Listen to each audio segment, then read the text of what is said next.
皆さんおはようございます。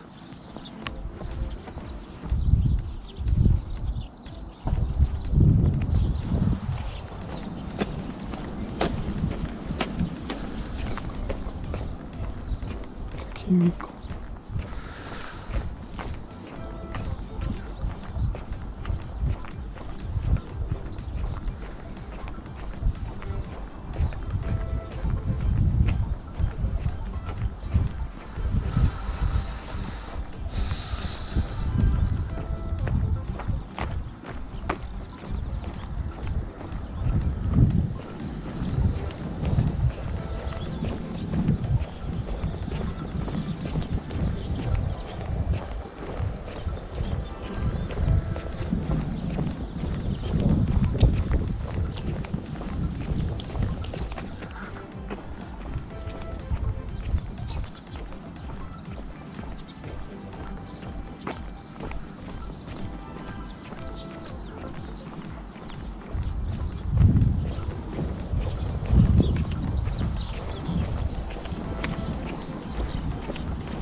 台風が来るのでしょうか。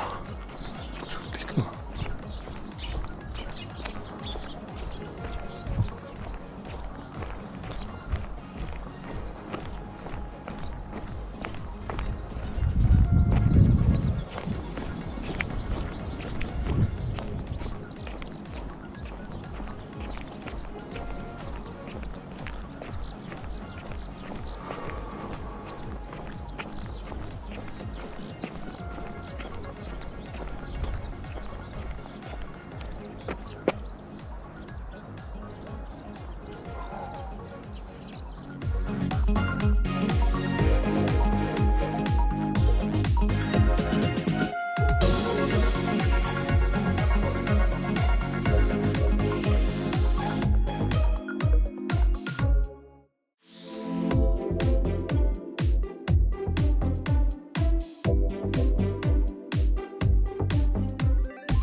どうか今日もお知らせどうぞ今日も会長新宿市内台風が来るんですよ。早く帰りなさい。歯医者先生、そんなことませんでしたか。いませんでしたよ。すみません。あなたが勝手に決めていいんですか。はい、いいですよ。どうにでもなります。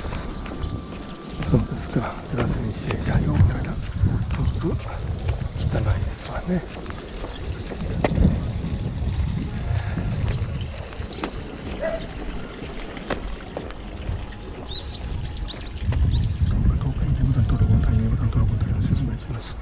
今日も元気にいってらっしゃい、足らっしゃいって言います。今日も夢中になってます。今日も元気にポテトね、じゃがいもね、失礼します。じゃがいもね、ポチッとね、失礼します。